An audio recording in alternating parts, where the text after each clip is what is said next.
Kaleshwaram అవకతవకలపై MP Etela రాజేందర్ను గంటన్నర పాటు విచారించింది commission. Project లావాదేవీలపై ఆయనను ప్రశ్నించినట్టు తెలుస్తోంది. కమిషన్కు పలు డాక్యుమెంట్లు ఈటెల అందజేశారు. గత ప్రభుత్వ ఆదేశాలతోనే నిధులు విడుదల చేశామన్నారు. కేబినెట్ నిర్ణయాల మేరకే నిధులు విడుదల చేశామని, సొంత నిర్ణయాలు తీసుకోలేదన్నారు. సాంకేతిక అంశాల గురించి తనకు తెలియదని కమిషన్కు ఈటెల తెలిపినట్లు తెలుస్తుంది.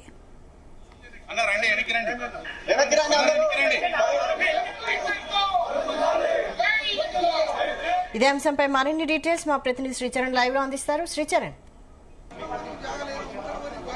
వైశాలి దాదాపు సుదీర్ఘ 2 గంటల పాటు కూడా విచారణ కొనసాగుతోంది. ఈటెల రాజేందర్ పలు అంశాలు ఘోష్ కమిషన్ కూడా పలు సంధించింది పైన. దానికి ఆయన కూడా సమాధానం కూడా చాలా క్లియర్ గా చెప్పారు. కాళేశ్వరం ప్రాజెక్ట్ ఎక్కడ కట్టాలనేది ఫైనాన్స్ డిపార్ట్మెంట్ కి సంబంధం లేదని కూడా ఈటెల రాజేందర్ తెలిపారు. కాళేశ్వరం ప్రాజెక్టు 82,000 కోట్ల అంచనా వేశారు. తర్వాత ఎంతకు పెరిగింది నాకు తెలియదని కూడా ఈటెల రాజేందర్ కరాఖండిగా తెలిపారు. అయితే డిపిఆర్ కోసము వ్యాప్కో సంస్థకి 595 కోట్లు విడుదల చేసినట్లు నాకు తెలియదని జస్టిస్ ఘోష్ కమిషన్ ముందర మల్కాజ్గిరి ఎంపీ ఈటెల రాజేందర్ పేర్కొన్నారు. కాళేశ్వరం ప్రాజెక్ట్ కార్పొరేషన్ లిమిటెడ్ ఏర్పాటు చేసి దానిని ఒక చైర్మన్ నియమించారు. ప్రాజెక్ట్ నిధుల సేకరణ ఖర్చు పూర్తిగా ఇరిగేషన్ డిపార్ట్మెంట్ మాత్రమే చూసిందని కూడా చాలా క్లియర్ గా తెలిపారు. ఎవరికి నిధులు విడుదల చేశారు అనేది వారి పరిధిలో జరిగింది. బడ్జెట్ అలొకేషన్ మాత్రమే ఫినాన్స్ డిపార్ట్మెంట్ బాధ్యత అంటూ కూడా ఈటెల రాజేందర్ చాలా క్లియర్ గా తెలిపారు.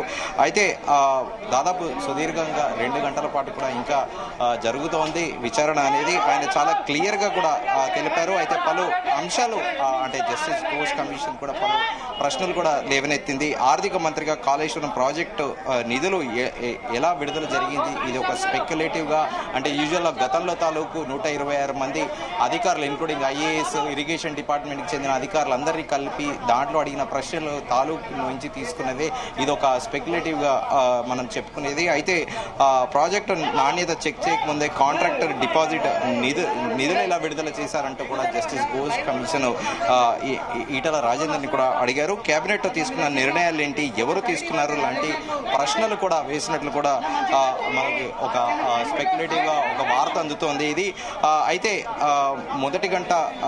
మొదట ఇనిషియల్ గా కూడా ఫస్ట్ పీసీ ఘోషే నేరుగా డైరెక్ట్ ఈటెల రాజేందర్ కూడా పలు ప్రశ్నలు సంధించారు. ఈటెల దీంట్లో ప్రస్తుతం కూడా ముందుగా అనుకున్నట్టు కూడా పలు వివరాలు కూడా ఆయన చాలా క్లియర్ గా తెలిపారు. కాళేశ్వరం ప్రాజెక్ట్ కి ఫినాన్స్ డిపార్ట్మెంట్ కి ఎలాంటి సంబంధం లేదంటూ కూడా ఆయన చాలా క్లియర్ గా వెరిఫై చేశారు. దానికోసం ప్రత్యేకంగా ఒక కమిషన్ ఏర్పాటు చేశారు. ఆ కమిషన్ ఏర్పాటు చేసి దానికి నుండే కూడా పూర్తిగా ఇరిగేషన్ నిధుల సేకరణ ప్రాజెక్ట్ సంబంధించిన పూర్తిగా కూడా ఇరిగేషన్ డిపార్ట్మెంట్ చూసింది. దానికి నాకు ఎలాంటి సంబంధం లేదంటూ కూడా ఆయన చాలా క్లియర్ గా తెలిపారు. అయితే ఈటెల రాజేందర్ పైన కూడా ఇంకా క్రాస్ ఎగ్జామినేషన్ అనేది కూడా ఇంకా జరుగుతోంది. దాదాపు యూజువల్ గా 1 అవర్ అని అనుకున్నారు. 1 అవర్ కంటే మోర్ 11 AM ఆయన వచ్చారు ఇక్కడికి. 11 AM అంటే ఇప్పుడు ప్రస్తుతం 1 గంట 5 నిమిషాలు అవుతుంది. సో ఇంకా విచారణ అనేది లోపల కొనసాగుతోంది. అయితే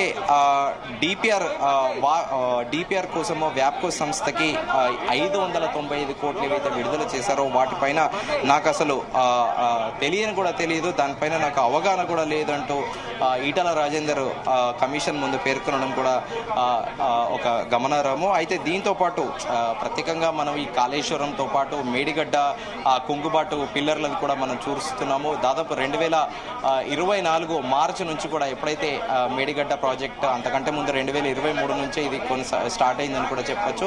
2004 నుండి దీని మీద ప్రత్యేకంగా ప్రభుత్వం ఒక కమిషన్ కూడా వేసిన విషయం తెలిసిందే. అంతకుముందు మాజీ ముఖ్యమంత్రి కేసీఆర్ కూడా జస్టిస్ నరసింహన్, మాజీ హైకోర్టు జస్టిస్ బీహార్ నరసింహన్ కి కూడా ఆయనకి దాదాపు 20 పేజీల సుదీర్ఘ లేఖ కూడా రాసిన విషయం తెలిసిందే. దాంతో అప్పట్లో ఆయన సంచలనాత్మకంగా దయచేసి మీరు ఈ కమిషన్ నుండి తప్పుకోవాల్సిందిగా కూడా కేసీఆర్ కోరిన విషయం తెలిసిందే. అయితే తాజాగా ఇప్పుడు 11వ తేదీన మాజీ ముఖ్యమంత్రి కేసీఆర్, అలాగే 9వ తేదీన ఇరిగేషన్ మినిస్టర్ గా నీటిపారుదల శాఖ మంత్రిగా పనిచేసిన హరీష్ రావు ఈ రోజులో దాంట్లో విచారణ భాగంగా ఫినాన్స్ డిపార్ట్మెంట్ అంటే ఫినాన్స్ మినిస్టర్ గా పనిచేసిన ఈటెల రాజేందర్ ని కూడా ఈ రోజు విచారణ చేస్తున్న విషయం తెలిసిందే.